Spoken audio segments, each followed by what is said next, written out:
Paradoxical Undressing. Art and Story by Jamie Gray. Connor, Uncle Jimmy rasped. Did I ever tell you about my brother, Dan? I knew there was a brother Dan, but no one in his large family had ever talked to us youngsters about his early death. No, Uncle Jim. I understood he died in an accident. Accident? That's about right. Accident. If you can call a prairie blizzard an accident, then yes. He paused, and I thought that was the end of the story. But no. In 27, we got a second-hand truck that just about fit all of our family if we didn't breathe out. We were real proud of it. Real proud. Uncle Jimmy's voice trailed off. He coughed.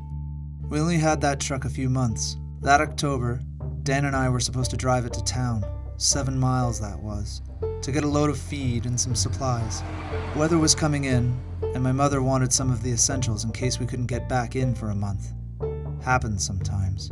I nodded. Having grown up on a prairie farm, I knew well how the weather could dictate the daily life of both man and beast. We were so proud to be allowed to drive that truck. Dan was only 17, and I was 15. We felt like men, I tell you. We sat up proud and drove nice and careful. We knew the privilege that it was. We could see snow clouds to the west, but we weren't overly worried. The air was still, and the road was tamped down snow. The trip would only take us an hour or so. Then, he paused. Then, the wind picked up. We thought about heading back home, but the joys of driving that truck pushed us on. We kept going, boys, he said reflectively. The cold came before the snow did. Every crack and crevice in that truck let in the damnedest cold wind you'll ever feel, Connor. We were bundled up warm, but there was no escaping that wind. Dan put his foot down and pushed the truck to go a bit faster, just so we could get there sooner and warm up. Then, the snow came. Slow in the first minute, just to fool us into thinking it wasn't much. Then, in a raging, blinding blanket. It was about 2 o'clock in the afternoon, but the sun went right out. The headlamps on the truck were pitiful, and we could no longer see the road. I says to Dan, Danny, remember Alderson Coulee, eh? Reminding him that we were near to that, and it was deep, and the road dropped right off there. I was scared, but I didn't need to remind him. He knew, and he was scared too. I could tell because his knuckles were white on the steering wheel. He didn't answer me. To tell the truth, the only way we knew we were still on the road was by road feel. When we got close to the edge, the mounded up snow would lift the truck up on that side, so Dan would drift back a bit, so we got a bit of a false sense of security. Driving almost blind, but going along by feel, you might say.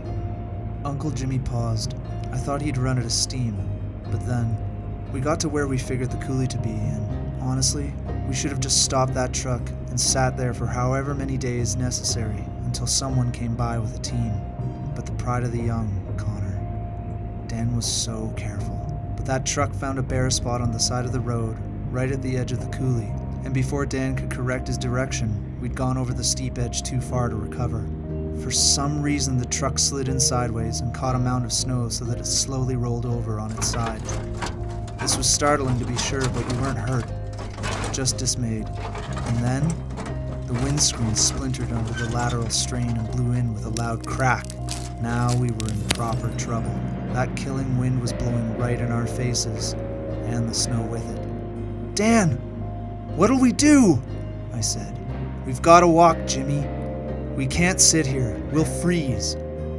We knew we were about 2 miles from town. I could just see Dan's face.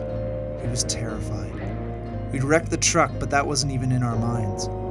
We had school friends who died in prairie blizzards. Johnny Harvey that one time, and the McLaren girls who lost their way in a snowstorm and fell into a slough 2 years previous. We knew it was dire, and we knew if we stayed in that truck, we'd die. So we climbed out the upward-facing door, clambered up to the edge of the road, and started toward where we thought town was. It was our only hope, and us being strong young bucks and the wind being at our backs, we thought we might just have a chance. Until we hit a barbed wire fence where we weren't expecting one. We thought we'd stayed on the road, but I guess we wandered off onto hard-packed snow. Fences are actually good, because they always ended up property of some sort, so we started following it. But it happened that Dan stood on a drift at a soft point, right where a mound of excess wire had been propped up by a farmer, and he went down to the thighs in snow and wire. It was dark, and he struggled, and that made it worse. In a matter of a minute, He got so tangled up that he couldn't move. I've seen it happen to cattle on occasion. "Jim! You've got to go on and get help for us," he shouted. I wouldn't do it. I couldn't.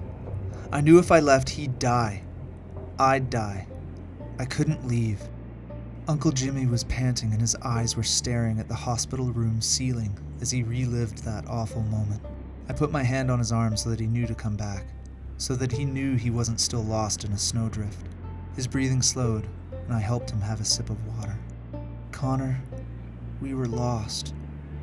His eyes were wet.